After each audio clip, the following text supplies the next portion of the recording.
ನಮಸ್ತೆ, ನನ್ನ ಹೆಸರು ಅಭಿಜ್ಞಾ ಭಟ್. ನಾನು 4ನೇ ತರಗತಿ ಸಿ ವಿಭಾಗದಲ್ಲಿ ಓದುತ್ತಿದ್ದೇನೆ. ಇಂದು ನಾನು ಮಾತನಾಡುತ್ತಿರುವ ವಿಷಯ ಮಹಾಭಾರತದ ಪಾತ್ರಗಳು.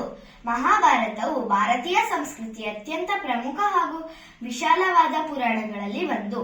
ವೇದವ್ಯಾಸರು ರಚಿಸಿದ ಈ ಮಹಾಗ್ರಂಥದಲ್ಲಿ ಮಾನವ ಸಹಜ ಗುಣಗಳು, ಮಾನವ ಸಂಬಂಧಗಳು, ಜೀವನ ಮೌಲ್ಯಗಳು ಹಾಗೂ ಜೀವನ ಪಾಠಗಳನ್ನು ಅತ್ಯಂತ ಸ್ಪಷ್ಟವಾಗಿ ಮತ್ತು ಸಹಜವಾಗಿ ಚಿತ್ರಿಸಲಾಗಿದೆ.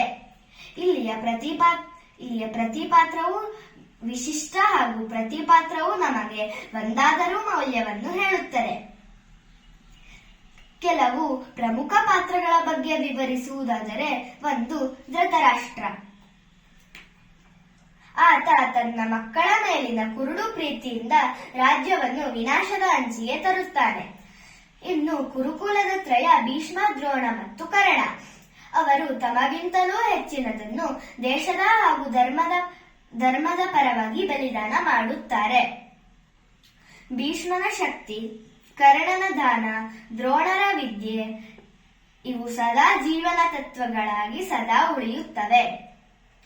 ಇನ್ನು ನಾವು ಶ್ರೀಕೃಷ್ಣನನ್ನು ನೋಡಿದರೆ ಅದೊಂದು ಕೇವಲ ಪಾತ್ರವಲ್ಲ, ಅವನು ಜೀವನದ ತತ್ವ.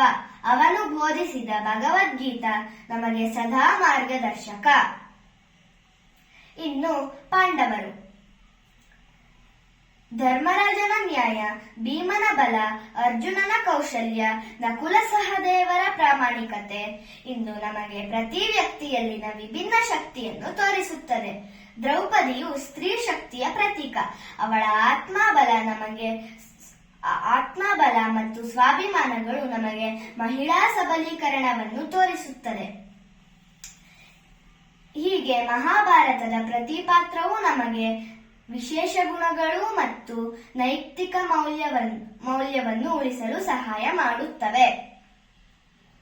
ಪ್ರತಿ ವ್ಯಕ್ತಿಯು ಭೀಮಾರ್ಜುನರ ಶಕ್ತಿಯನ್ನು, ಶ್ರೀಕೃಷ್ಣನ ತತ್ವ ಮತ್ತು ಜ್ಞಾನವನ್ನು ಗಳಿಸಬೇಕು. ಧನ್ಯವಾದ.